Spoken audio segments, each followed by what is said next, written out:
has been a train collision and derailment in the subway. This happened just a short time ago at 96th Street and Broadway. Now, police tell us an MTA work train collided with a northbound number 1 train carrying passengers between 96th and 103rd Street. So far, we know there are at least 8 minor injuries. Just a short time ago, we spoke with a passenger who described the moment that they knew something was wrong. The train starts shaking very hard, and then we feel like the train is going falling down to the left side, right? And the train stopped. So we figured out they had an accident. So the train on the other side, it was the train, like I hit the train that we are on board. So the train was like sliding like this, little bit. All of a sudden, we just felt like a loud boom. Everybody on the train kind of like swayed back and forth crazily, and it was a loud explosion, and all of a sudden, the train stopped. Kind of smoke was coming in through the car. It was insane. It was super nerve-wracking. So we figured out they had an accident. So the train on the other side, it was the train, like I hit the train that we are on board. So the train was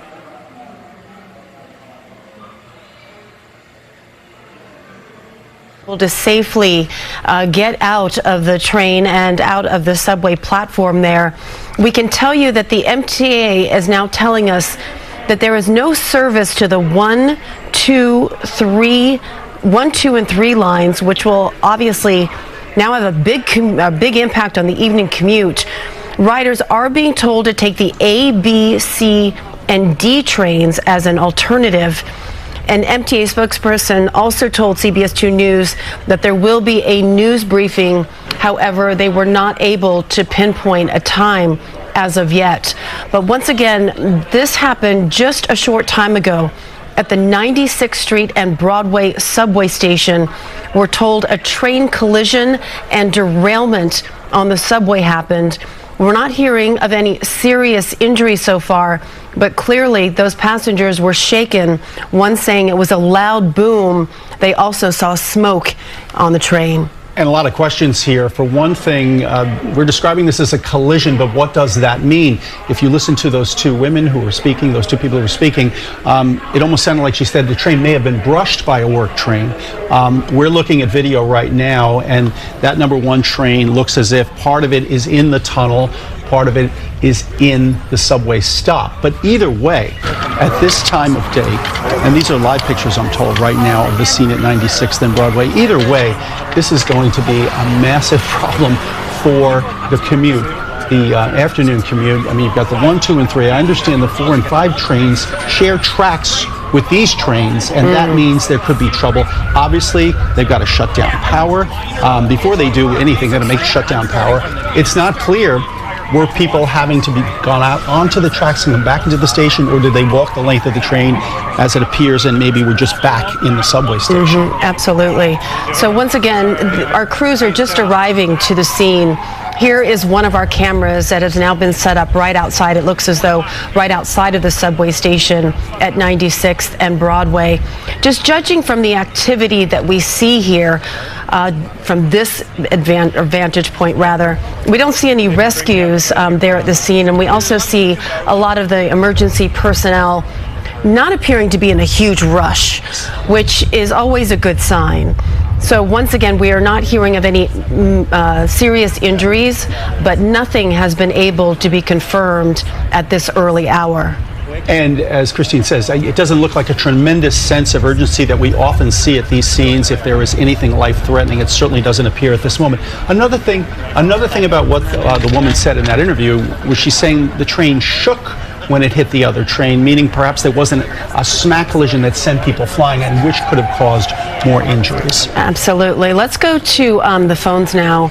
Joining us is 𝗕𝗥𝗘𝗔𝗟, a professor at City College of New York and also director of the University Transportation Research Center. Professor, thanks so much for joining us and helping us gain some insight. Just judging from what we know so far, what you've been able to hear during our broadcast, what are your initial thoughts about first responders and their priorities as of right now? Well, I know very little from what's on the web or from what I've heard, but it can't be that serious if there isn't more than what you said. People are responding slowly. It sounded like one train collided with a work train and which is unusual because work trains usually have either flag people or people with lights in front and back. So to let them know that there are work trains and not usual commuting trains on the track. But from what MTA has online, it says that people are being evacuated and the service is being suspended, which is tough for me because I take the one train home every day from 135th Street. So. You know, there are so many elements of an evacuation like this. Professor Paswell, you sit there and say, if people had to get out of the car and get down on the tracks, or, as we were discussing before, perhaps they walked the length of the train and just merely got back, as it appears it may have been, on the 96th Street station. It must be an awfully daunting thing, and we're looking at FDNY right now, firefighters, rescue workers, for a situation like this, even when it appears there are only minor injuries. Just how challenging can it be?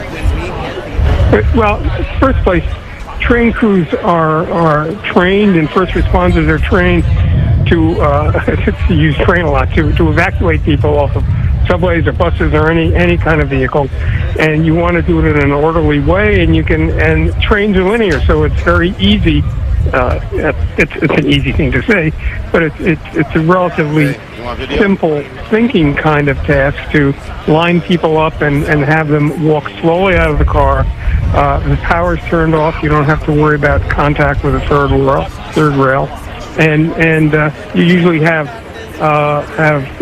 trained personnel leading them up to the platform and out to safety. And if anybody has injuries, there are usually medical people around to treat them immediately. Now, judging, it sounds as though, and again, this is all just initial reports that we're hearing.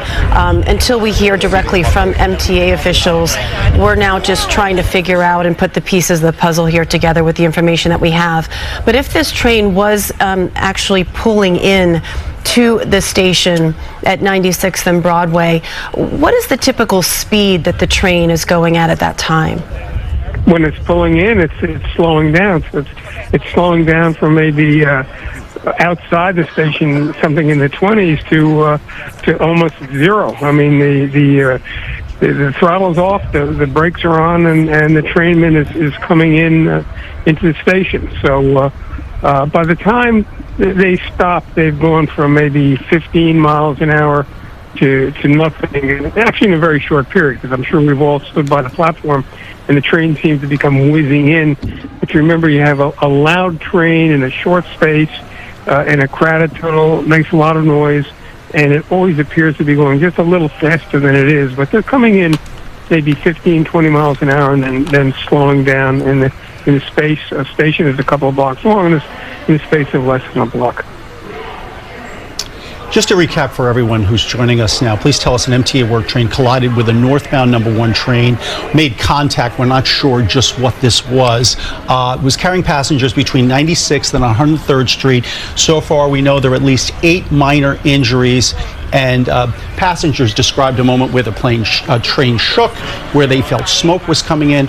And I have to ask you, Professor Paswell, what are the questions that are in your mind right now? What are you saying is not right about this, and what perhaps are investigators looking at right now? The only question that I have in mind, having, as you know, run the Chicago transit system years and years ago, is that why was the work train not recognized by the other train, or why did the work train? Now, I don't know which is which because there's no information. But usually, with the lights and the flag people and workers on the tracks, those kinds of collisions are very, very rare. In fact, any kind of collisions in the train are rare. That's why they're big news events, because the subways are safe, and it's very rare to see this. Yeah, I was going to say, it would appear we don't have this happen very often, but the impact must have been somewhat significant when you hear the word derail. It goes from brushing, contact, and derail. That would have had to have been some sort of impact, correct? Well, it could have. You have to remember that there's a big switch at 96th Street, where the 1 continues north and the 2 and 3 veer off to the east to go the east side of New York. So it could have happened over a switch too. A slight collision, and the flange of the wheel gets caught, and then the train derails. So it doesn't take that much of an impact to make that happen. And we're only about an hour out of this, so there's a long way before this can all be sorted out. And perhaps at some point, a few hours from now, the trains could get going again, but it's going to be quite the mess this afternoon. I'm going to take a bus home. Oh boy, sorry about that, Professor. Definitely the better option there, Professor, because this is certainly going to have a domino effect on the evening commute. We do appreciate your time. We are going to wrap up our coverage here on CBS 2 and rejoin Hot Bench, but in the meantime, we will be continuing our coverage at CBS News New York, online streaming